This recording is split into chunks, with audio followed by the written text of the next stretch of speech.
میں اس نتیجے پہ پہنچا ہوں کہ جو ٹائم انسان بچاتا ہے نا آرام کے لیے، اس ٹائم میں بے پناہ سستی اسے گھیر لیتی ہے۔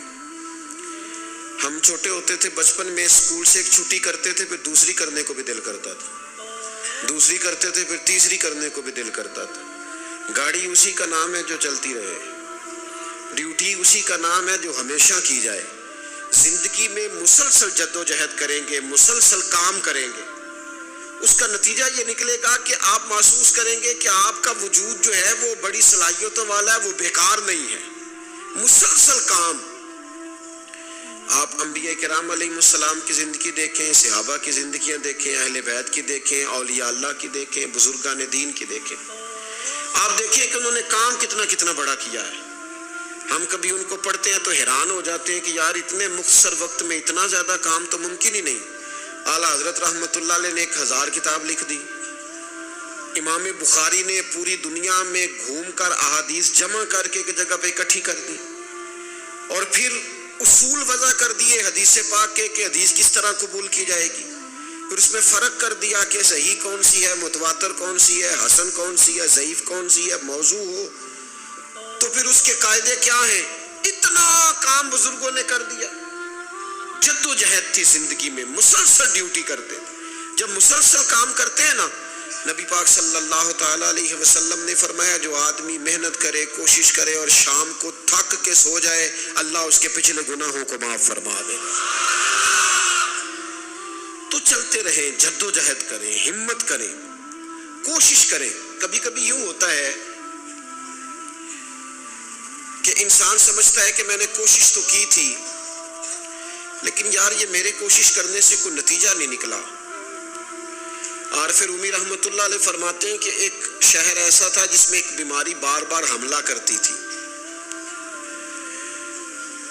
تو 3-4 پہاڑیاں ایک دوسرے کے اوپر تھیں، اکٹھے پہاڑ بنے ہوئے تھے، اس کے اوپر وہ جڑی بوٹی تھی جس سے اس بیماری کا علاج ہوتا تھا۔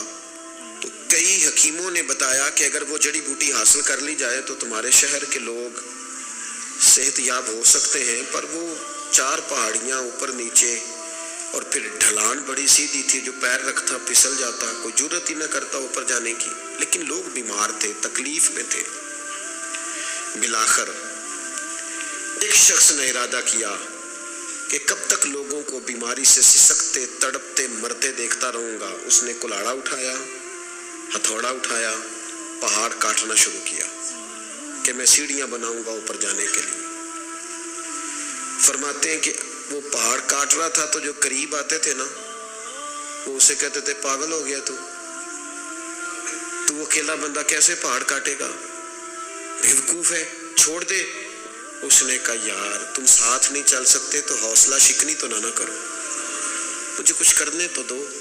سالوں لگ گئے، ایک پہاڑ کاٹ کے سیڑھیاں بنائی اس نے، پھر دوسرا پہاڑ شروع کیا، پھر سالوں لگ گئے، اب 2 پہاڑ کاٹے تھے، بڑھاپا آ گیا، بیمار ہو گیا، موت کا وقت آ گیا۔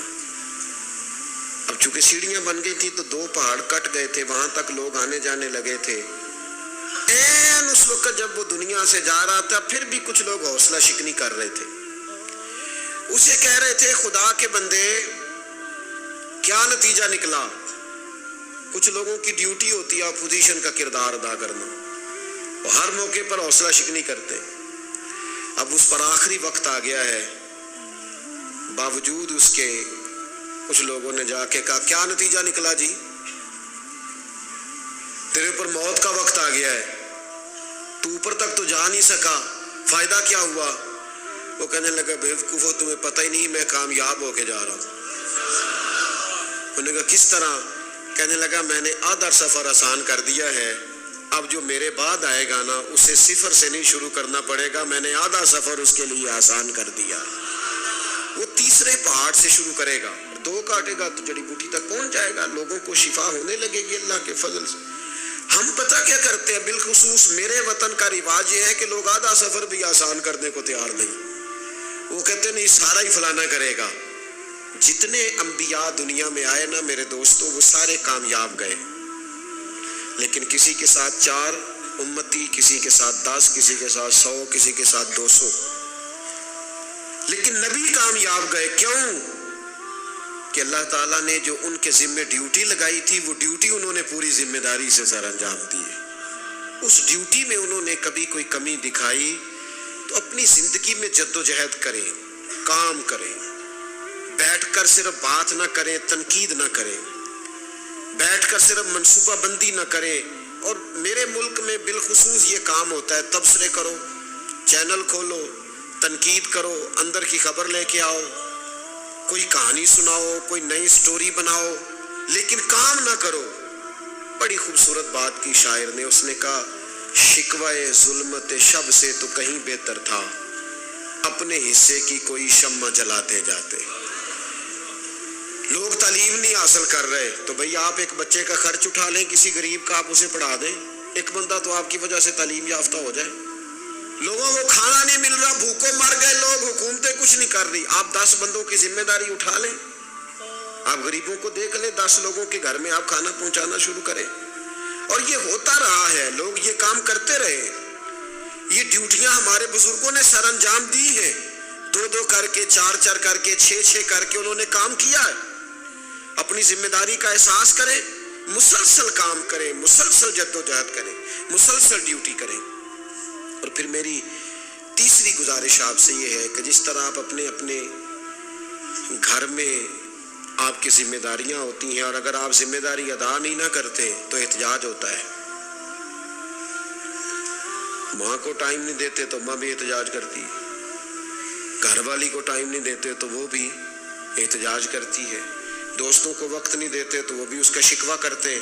تو آپ کے ذمے جتنی بھی ذمہ داریاں ہیں, آپ پڑھاتے ہیں, کلاس میں وقت پہ نہیں آتے تو اس کا اظہار کیا جاتا ہے.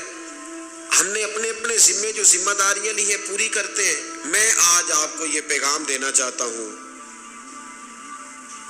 کہ ایک ایک ڈیوٹی دین کی بھی اپنے ذمے لیں, ایک ایک ڈیوٹی, ایک کام اپنے ذمے لے لیں. آپ اپنے اپنے علاقے کی مسجد میں جھاڑو دینے کی ڈیوٹی لے لیں. آپ یہ ذمہ داری لے لیں کہ مجھ سے کچھ نہیں ہو سکتا تو میں ہفتے کے بعد مسجد میں جاؤں گا اور قرآن مجید کو میں صاف کر کے, جھاڑ پونچھ کے, ترتیب کے ساتھ مرتب کروں گا. مجھے اگر ناظرہ قرآن مجید ٹھیک پڑھنا آتا ہے تو میں 10-11 بچوں کا روز سبق سنوں گا, آگے پڑھاؤں گا.